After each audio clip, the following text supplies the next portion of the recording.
Bum, bum, bum, bum, bum. Bum, bum, bum.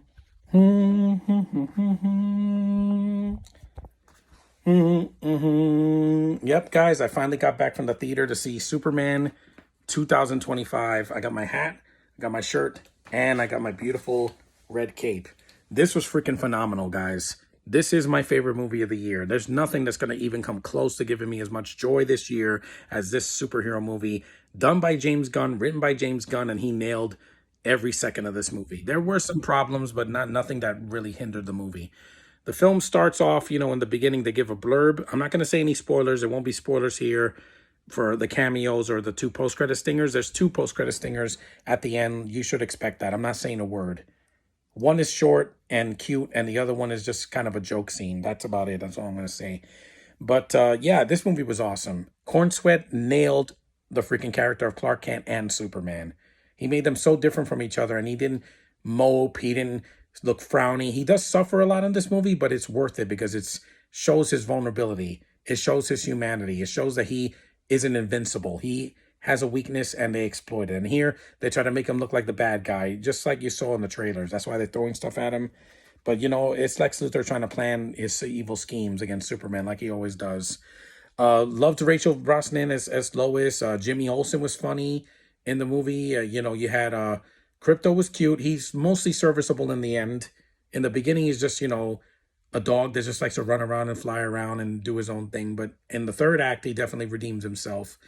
Perry White is played by a black guy here. Didn't bother me. Loved Mr. Terrific in this movie. He had a lot to offer in this movie. He's a black guy in a comic book movie that doesn't die, which is great because in First Class, they kill him off. He's the first to die, and that was not cool. Here, they gave him way more screen time. He has a cool look. Love the actor's, makeup and the costume and his personality. And he's so badass that you can literally give him his own spin-off and it will work.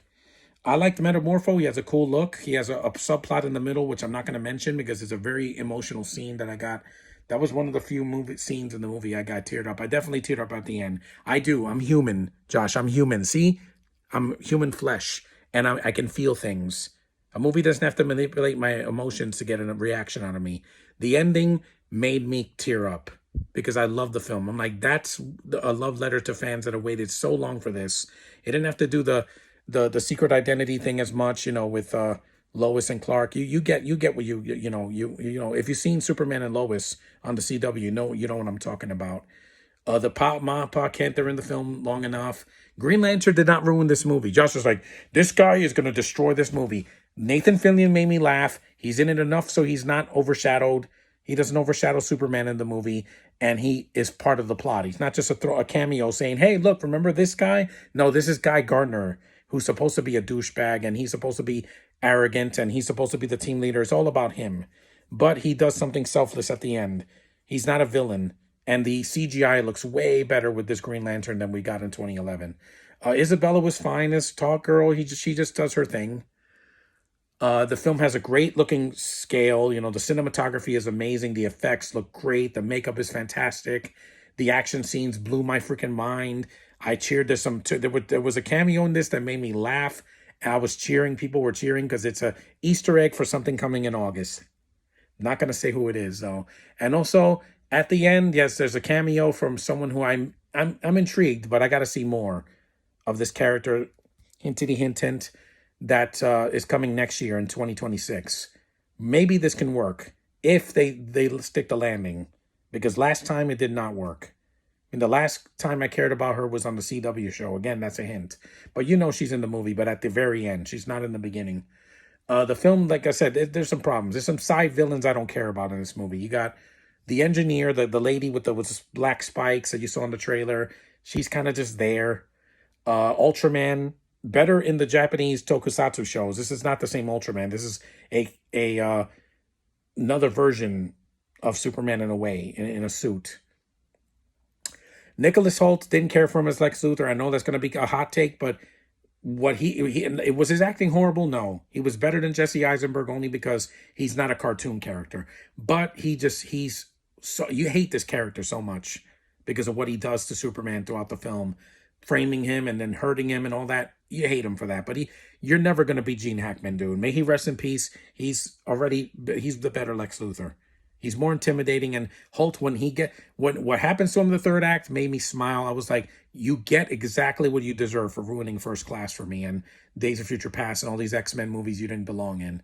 And trust me, whenever a Brit gets what they deserve in a movie, it puts a smile on my face because I am American. Superman, it stands for truth, justice, and the American way. Yeah, so suck on that, UK. You would never be in the movie this awesome. And Cavill's probably kicking himself saying, like, damn it, that could have been me. But it's not him. It's a new man. It's a new Superman that we care about. It has color in it. It has personality. It's got a lot of laughs. It's got a lot of heart. James Gunn knows how to do that with his characters. That's why Guardians worked. The Suicide Squad, while it was flawed, it worked with some of the characters in that too. And even movies like Slither and Super, he gave a lot of heart to the main characters in that.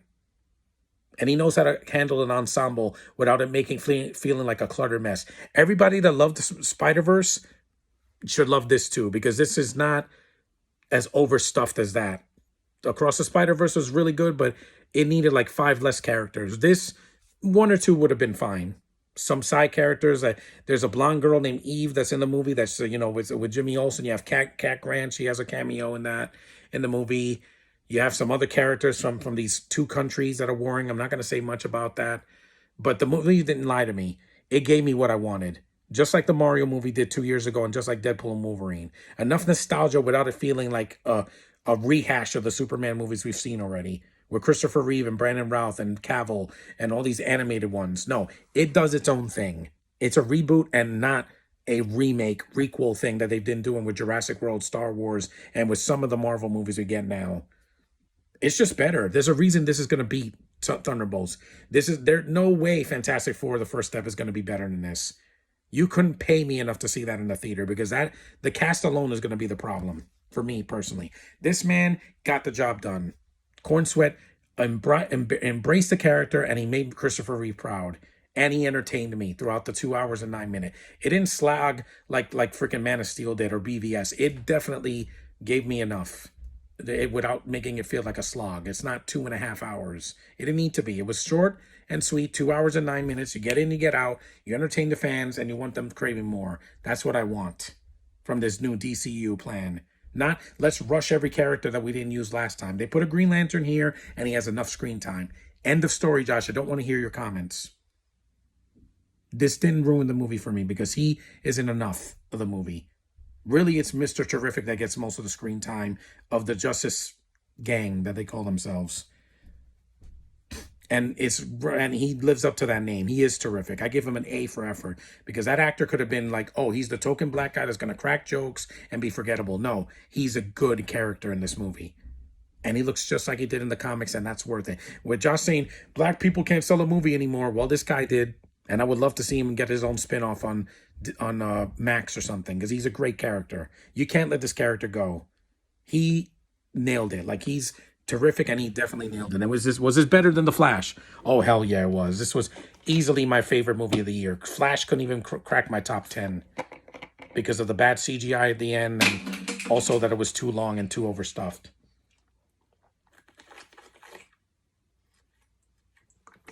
The theme was good. Every time I heard that theme, I had chills in the theater. I haven't heard a great Superman theme like that since Superman Returns. Which, yes, it's a nod to the John Williams score, but it worked.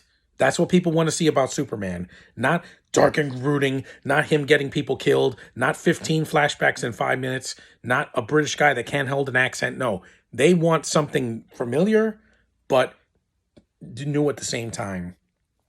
Same character, different take, and more hope. I have hope after seeing this, guys. My summer was like off to a shaky start, but now that I've seen this, doesn't matter how August or September is, I had fun in the theater. You could tell. Look at my face, guys. I'm sweating. I teared up. I didn't go, but I did tear up at the end. That's how much this movie means to me, guys. I love this character. He's in my top 5 favorite DC characters, right below Batman and The Flash. And this is proof that if you put effort into any movie you do, no matter what DC or Marvel character it is, if you put the effort and people care, they will show up. That's what Thunderbolts didn't do. It didn't give us that because we don't care about these characters. Captain America, same thing. There's a new Cap that people were not connected with after Falcon and the Winter Soldier, so they decided to wait, even though on streaming it killed. And this new Fantastic Four won't even touch this movie. No way. I'm looking forward to Peacemaker Season 2. I'm looking forward to seeing the Batman in a few years. I'm looking forward to Supergirl next year, hopefully, if they stick the landing. DC's back on top of the game, and they could not have picked a better time than the reboot because their movies were failing, guys. Once 2020 hit, it was downhill for them. They're never going to recover, but they did it to this year, and they're going to prove to Marvel that, yeah, you don't have to put 35 characters in one movie to make your point. Less is more. I'm going to leave you on that. Thanks for watching. Acknowledge me and support the Man of Steel in this movie. Go see the movie in the theater. Don't see it on streaming. Go watch it in the theater. This is worth your time. It's a blast.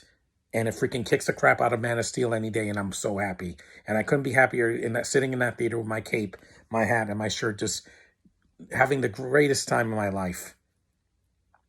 But thanks for watching, and see you in the next one.